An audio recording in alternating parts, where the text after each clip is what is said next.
अस्सलाम वालेकुम व्यूअर्स, क्या हाल चाल है। वेलकम बैक टू पंज पिजन चैनल। बाट साहब, ये तुसी कबूतरां नू केड़ा तेल पा रहे हो? ये व्यूवरां नू भी दसो, ये सांडे ना तेल है या जैतून है, सरियों ना जमान है, किस चीज़ ना तेल पा रहे हो तुसी, ताकि जनाब व्यूवर भी कोई जनाब हासिल कर सकन तुसां तू कोई इलम।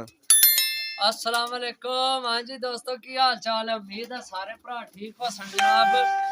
असाने भरावां दा शौक भी अच्छा जा रहा सी ते जनाब काफी दोस्त भरा जनाब परेशान है कि साडे कबूतर जनाब सर्दी आई है ते झुब्बा मार गए ने ते खंभ खलार के बैठे रहने ने ते जनाब साडे होने जनाब तुहाडे कबूतर जनाब खंभ खलार के बैठे रवन फिर चास्ता कोनी ना। ए जनाब कोई माखियो नहीं जिया ए माखियो नहीं जनाब, ये तेल है। ये तेल वो है जिस भी जनाब मच्छी फ्राई होनी है।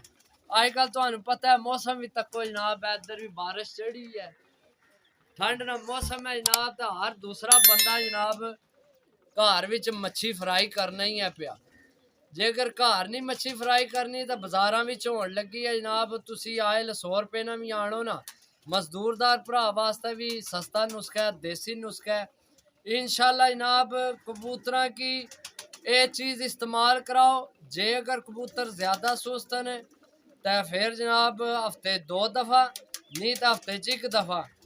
तुसी जनाब कबूतर देख लो माशाल्लाह साढ़े जनाब, माशाल्लाह जनाब बारिश लगी भी होवे तो इयां ही खुश रहने।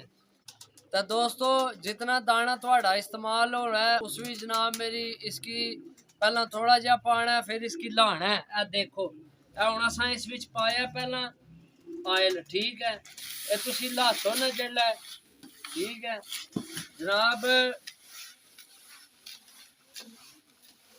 तानू महसूस हो जासी इसना थोड़ा कलर गाढ़ा हो जासी दाने ना, मतलब के पूरा मिक्स कर लेना है वे दाने, हर दाने ते लग जावे, हर दाने ते लग जाए, ठीक हो। हुण मैं देखना पे इसकी जनाब, लेकिन ये थोड़ा सही है, सारे दाने क्यों या नहीं लगा, इसी थोड़ा और पासा ये थोड़ा थोड़ी पाना, ज्यादा नहीं।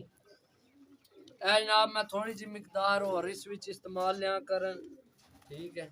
नाले जिस टाइम तुसी ऑयल लेना है ना ते ये तुसी व्यूअर्स इसके तुसी पुड़ना नहीं, ठीक है। इसे दड़फल मिर्च वगैरह जो भी है इसने विच ही आवन देनी है, ठीक है। मसाले लगे विच ही रहो। देख सकने हो मत आखने जनाब पुणियां शुणियां कोनी जनाब। चेक कराओ जी दोस्तां, क्या विचू चेक कराओ। यही गल है, मिर्च वगैरह दरफड़ मच्छी मसाला वगैरह जेड़ा जो मसाले मसूले हैं विच ही रहने ने जनाब, कटने नहीं, ठीक है।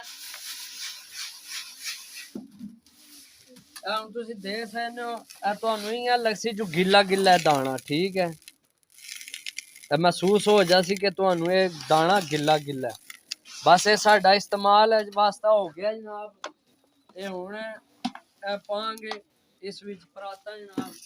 ते जेड़े दोस्त जनाब भाई थोड़ी साडा चैनल नहीं सब्सक्राइब किया, सब्सक्राइब करो ताकि असी जेड़ी वीडियो लगाइए भरावां तक आसानी ना पहुंच सके। ते उस्ताद जी अगू भी अच्छियां अच्छियां टिप्पां देड़ियां जी जरूर इंशाल्लाह।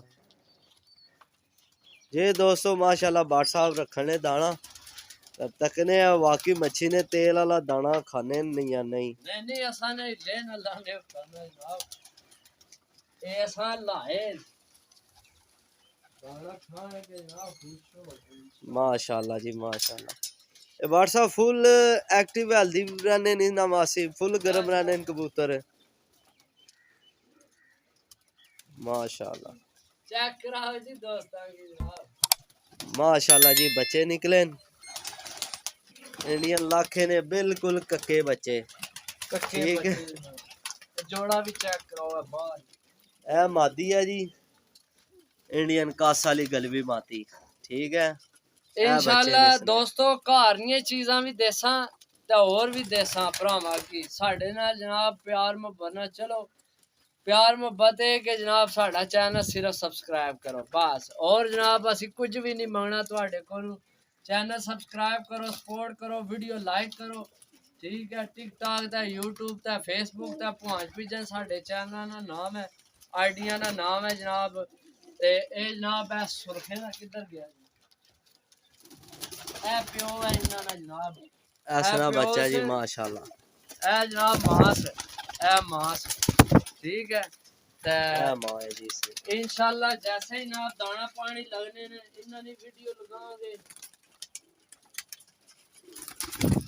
ते इंशाल्लाह जनाब मिलसा अगली वीडियो च ते तुहाडे वास्ते अच्छियां टिप्पां लैके आसां मच्छी वाला तेल जरूर इस्तेमाल करो बहुत अच्छी चीज़ है सही है तो अगली वीडियो तक इजाज़त दो अल्लाह सुनने वाला अल्लाह हाफिज़।